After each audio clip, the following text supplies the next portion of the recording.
یہ واقعہ حضرت عزیر علیہ السلام کا ہے جو بنی اسرائیل کے انبیاء میں سے تھے۔ واقعے کی تفصیل یہ ہے کہ جب بنی اسرائیل کی بدعمالیاں بہت زیادہ بڑھ گئیں تو ان پر اللہ کی طرف سے یہ عذاب آیا کہ بخت نصر ایک کافر بادشاہ نے بہت بڑی فوج کے ساتھ بیت المقدس پر حملہ کر دیا اور شہر کے 1,00,000 باشندوں کو قتل کر دیا اور 1,00,000 کو ملک شام میں ادھر ادھر بکھیر کر آباد کر دیا اور 1,00,000 کو گرفتار کر کے کنیز اور غلام بنا لیا۔ حضرت عزیر علیہ السلام بھی انہی قیدیوں میں تھے۔ اس کے بعد اس کافر بادشاہ نے پورے شہر بیت المقدس کو توڑ پھوڑ کر مسمار کر دیا اور بالکل ویران بنا ڈالا۔ بخت نصر قوم عمالقہ کا ایک لڑکا تھا۔ یہ ان کے بت نصر کے پاس پڑا ہوا ملا تھا۔ چونکہ اس کے باپ کا نام کسی کو معلوم نہیں تھا، اسی لیے لوگوں نے اس کا نام بخت نصر یعنی نصر کا بیٹا رکھ دیا۔ اللہ کی شان کہ یہ لڑکا بڑا ہو کر اس وقت کے بادشاہ کی طرف سے سلطنت بابل پر گورنر مقرر ہو گیا۔ پھر یہ خود دنیا کا بہت بڑا بادشاہ بن گیا۔ کچھ دنوں کے بعد حضرت عزیر علیہ السلام جب کسی طرح بخت نصر کی قید سے رہا ہوئے تو ایک گدھے پر سوار ہو کر اپنے شہر بیت المقدس میں داخل ہو گئے۔ اپنے شہر کی ویرانی اور بربادی دیکھ کر ان کا دل بھر آیا اور وہ رو پڑے۔ چاروں طرف چکر لگایا مگر انہیں کسی انسان کی شکل نظر نہیں آئی۔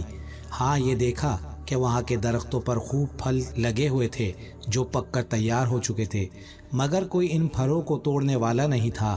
یہ منظر دیکھ کر نہایت حسرت و افسوس کے ساتھ بے اختیار زبان مبارک سے یہ جملہ نکلا کہ اس شہر کی ایسی بربادی اور ویرانی کے بعد بھلا کس طرح اللہ تعالیٰ پھر اس کو آباد کرے گا۔ پھر آپ نے کچھ پھلوں کو توڑ کر تناول فرمایا اور انگوروں کو نچوڑ کر اس کا شیرہ نوش فرمایا۔ پھر بچے ہوئے پھلوں کو اپنے جھولے میں ڈال لیا اور بچے ہوئے انگور کے شیرے کو اپنی مشک میں بھر لیا اور اپنے گدھے کو ایک مضبوط رسی سے باندھ دیا اور پھر آپ ایک درخت کے نیچے لیٹ کر سو گئے اور اسی نیند کی حالت میں آپ کی وفات ہو گئی۔ اور اللہ تعالیٰ نے درندوں پرندوں چرندوں جنوں انسان سب کی آنکھوں سے آپ کو اوجھل کر دیا کہ کوئی آپ کو نہ دیکھ سکا، یہاں تک کہ 70 برس کا زمانہ گزر گیا تو ملک فارس کے بادشاہوں میں سے ایک بادشاہ نے اپنے لشکر کے ساتھ بیت المقدس کی اس ویرانے میں داخل ہوا اور بہت سے لوگوں کو یہاں لا کر بسایا اور شہر کو پھر دوبارہ آباد کر دیا اور بچے کچے بنی اسرائیل کے جو ادھر ادھر بکھرے ہوئے لوگ تھے سب کو بلا بلا کر اس شہر میں آباد کر دیا۔ اور ان لوگوں نے نئی عمارتیں بنا کر اور قسم قسم کے باغات لگا کر اس شہر کو پہلے سے بھی زیادہ خوبصورت اور بارونق بنا دیا۔ حضرت عزیر علیہ السلام کو پورے 100 برس وفات کی حالت میں ہو گئے تو اللہ تبارک و تعالیٰ نے آپ کو زندہ فرمایا تو آپ نے دیکھا کہ آپ کا گدھا مر چکا تھا اور اس کی ہڈیاں گل سڑ کر ادھر ادھر بکھری پڑی تھیں مگر تھیلے میں رکھے ہوئے پھل اور مشک میں رکھا ہوا انگور کا شیرہ بالکل خراب نہیں ہوا۔ تو آپ نے یہ بھی دیکھا کہ آپ کے سر اور داڑھی کے بال کالے ہیں اور آپ کی عمر وہی 40 برس ہے۔ آپ حیران ہو کر سوچ بچار میں پڑے ہوئے تھے کہ آپ پر وحی اتری اور اللہ تعالیٰ نے آپ سے دریافت فرمایا، اے عزیر آپ کتنے دنوں تک یہاں رہے؟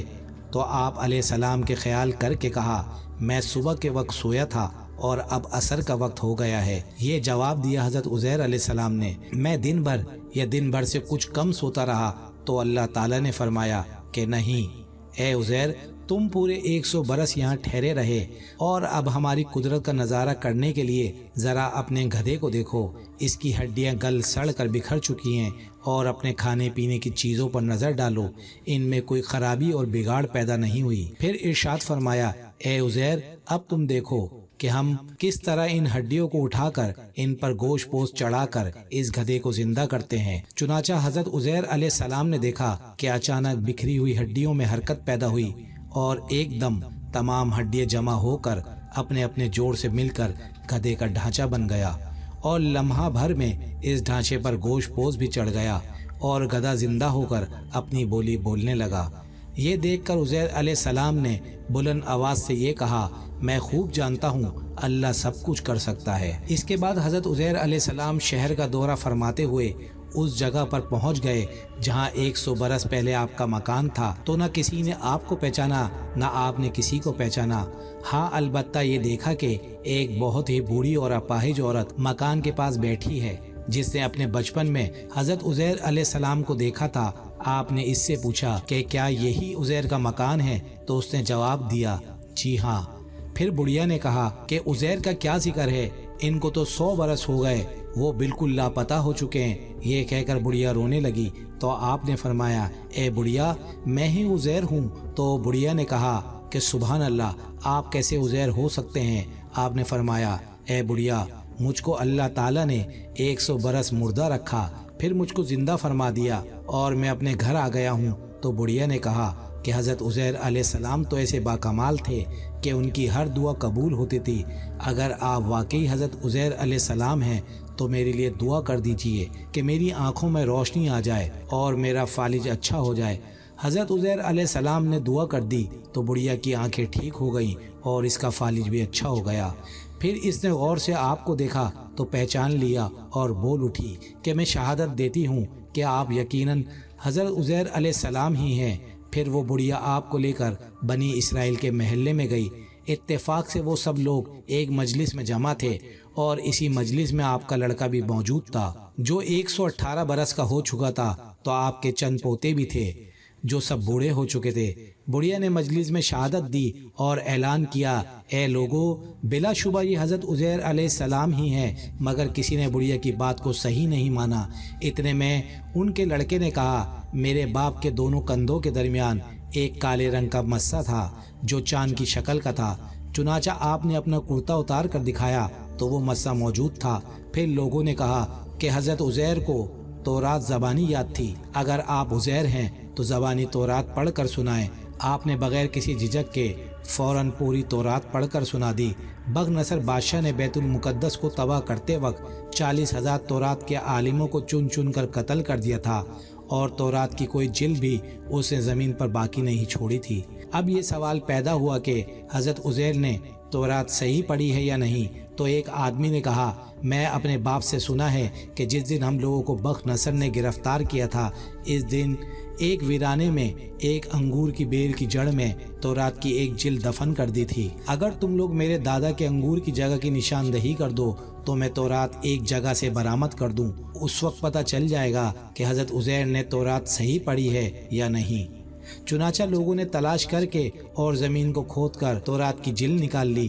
حضرت عزیر علیہ السلام کی زبانی یاد کی ہوئی تورات کے مطابق تھی۔ یہ عجیب و غریب اور حیرت انگیز ماجرا دیکھ کر سب لوگوں نے ایک زبان ہو کر یہ کہنا شروع کر دیا کہ بے شک حضرت عزیر علیہ السلام یہی ہیں اور یقیناً یہ خدا کے بیٹے ہیں۔ چنانچہ اسی دن سے یہ غلط اور مشرکانہ عقیدہ یہودیوں میں پھیل گیا کہ معاذ اللہ حضرت عزیر علیہ السلام خدا کے بیٹے ہیں۔ چنانچہ آج تک دنیا بھر کے یہودی اس باطل عقیدے پر جمے ہوئے ہیں کہ عزیر علیہ السلام خدا کے بیٹے ہیں، معاذ اللہ۔ ناظرین اس میں ہمارے لیے درس ہدایت یہ ہے کہ ایک ہی جگہ پر ایک ہی آب و ہوا میں حضرت عزیر علیہ السلام کا گدھا تو مر کر گل سڑ گیا اور اس کی ہڈیاں ریزہ ریزہ ہو کر بکھر گئیں، مگر پھلوں اور شیرہ انگور اور خود حضرت عزیر علیہ السلام کی ذات میں کسی قسم کا کوئی تغیر نہیں ہوا، یہاں تک کہ 100 برس میں ان کے بال بھی سفید نہیں ہوئے۔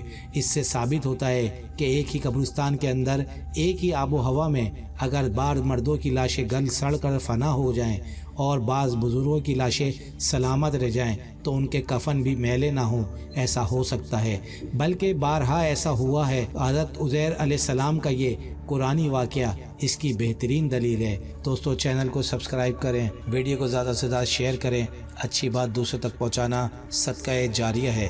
جزاک اللہ۔